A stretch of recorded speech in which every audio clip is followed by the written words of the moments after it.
നിധി ഇൻസ്പെക്ടറോട് Gopi sir ഡിവോഴ്സിനെ എതിർക്കുന്ന കാര്യങ്ങളൊക്കെ പറയാണ്. ഇൻസ്പെക്ടർ ഗോപി സാറോട് പറയും, തനിക്കെന്തിൻ്റെ കേടാടോ, ഇതൊക്കെ ഓരോരുത്തരുടെ ചോയ്സാണ്, അതിലൊന്നും ഇടപെടാനുള്ള അവകാശം നമുക്കില്ല. അവർ ഡിവോഴ്സ് ചെയ്യുന്നെങ്കിൽ ഡിവോഴ്സ് ചെയ്യും, അതിൽ താനെന്തിനാ ഇടപെടുന്നത്? ഗോപി സാറിന് അതിന് മറുപടി ഉണ്ടാവില്ല.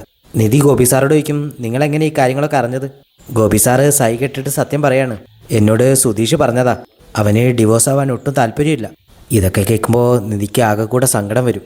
നിധി പോകാൻ തുടങ്ങുമ്പോൾ സ്റ്റേഷനിൽ വെച്ച് കല്യാണം നടന്ന കാര്യങ്ങളാണ് നിധിയുടെ മനസ്സിലേക്ക് വരുന്നത്. നിധി ഗോപി സാറോട് പോയി ചോദിക്കും, അന്ന് ID പ്രൂഫ് ഇല്ലാതെ എങ്ങനെ കല്യാണം നടന്നത്? ഗോപി സാർ പറയും, അത് സുധീഷ് തന്നിരുന്നല്ലോ. അതുകൂടെ കേൾക്കുമ്പോൾ ഒരു ചതിക്കപ്പെട്ട ആളെപ്പോലെ നിധിക്ക് ഫീൽ ചെയ്യും. നിധി സ്റ്റേഷനിൽ നിന്ന് ഇറങ്ങി റോഡിലോട്ട് നടക്കുമ്പോഴും ഇത് തന്നെ ആലോചിച്ചുകൊണ്ടിരിക്കുക. ആ സമയത്ത് സിദ്ധാർത്ഥ് കാറുമായിട്ട് ആ വഴി വരികയാണ്. നിധിയുടെ അടുത്ത് നിർത്തിയിട്ട് പറയും, നിധി കയറ്, ഇറങ്ങുമ്പോൾ എന്നെ ഒന്ന് വിളിക്കാൻ പറഞ്ഞിരുന്നില്ലേ? നിധി പറയും, സോറി ഞാൻ മറന്നുപോയി. സിദ്ധാർത്ഥ് പറയും, ഞാൻ വിളിച്ചിരുന്നു, പക്ഷേ നിധി കോൾ എടുത്തില്ല. നിധി പറയും, ഫോൺ സൈലൻ്റ് ആയിരുന്നു. അവർ കാറ് പോയിക്കൊണ്ടിരിക്കുമ്പോൾ നിധി ഇത് ആലോചിച്ചുകൊണ്ടിരിക്കുകയാണ്. സിദ്ധാർത്ഥ് ചോദിക്കും, എന്താ വലിയ ആലോചനയിലാണല്ലോ, എന്തെങ്കിലും പ്രശ്നമുണ്ടോ? നിധി പറയും, ഏയ് പ്രത്യേകിച്ച് പ്രശ്നമൊന്നുമില്ല, വീട്ടിലെ ഇഷ്യൂസ്.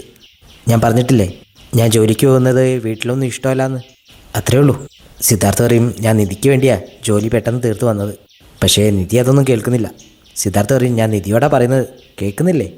നിധി പറയും, സോറി ഞാൻ വേറെ എന്തോ ആലോചിച്ച് നിന്നുപോയി. എന്താ പറഞ്ഞ്?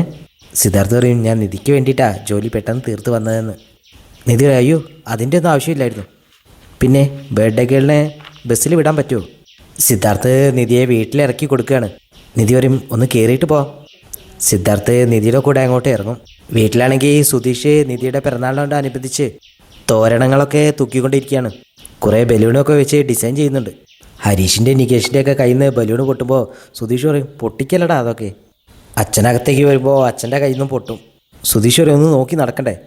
അച്ഛൻ പറയും, നടക്കുന്നിടത്താണോ ബലൂണൊക്കെ കൊണ്ടുവിടുന്നത്?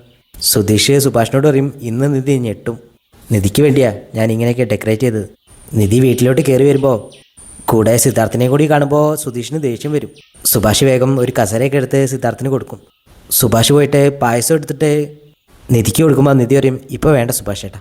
സുഭാഷ് പറയും, എന്നാൽ മോളെ കൈകൊണ്ട് തന്നെ മോളുടെ ബോസിന് കൊടുക്ക്. ഇത് കേൾക്കുമ്പോൾ സുധിക്ക് ദേഷ്യം വരും. നിധി പായസം സിദ്ധാർത്ഥിന് കൊടുക്കുകയാണ്. സുധി ഇങ്ങനെ മനസ്സിൽ വിചാരിക്കും, അടുത്തത് എനിക്കാണ് തരാൻ പോകുന്നത്, ഞാൻ എന്താ പറയുക, ഹാപ്പി ബർത്ത്ഡേ നിധി.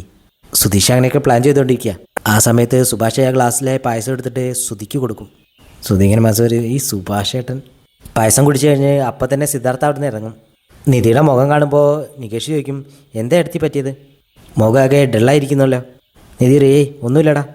കുറച്ച് കഴിയുമ്പോൾ ഹരീഷ് നീതുമായിട്ട് വീട്ടിലേക്ക് വരികയാണ്. നീതു ഒരു ഗിഫ്റ്റ് നിധിക്ക് കൊടുക്കും.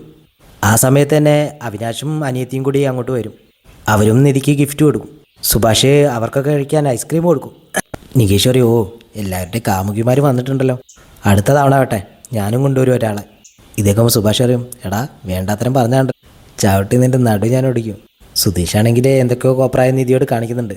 നിധിയാണെങ്കിൽ ദേഷ്യം കൊണ്ട് സുധീഷിനെ ഇങ്ങനെ നോക്കുകയെ മാത്രമേ ചെയ്യുന്നുള്ളൂ. എല്ലാവരും പോയി കഴിയുമ്പോൾ സുധീഷും നികേഷും ഹരീഷും കൂടെ കൊലായിൽ ഇങ്ങനെ ഇരിക്കുകയാണ്.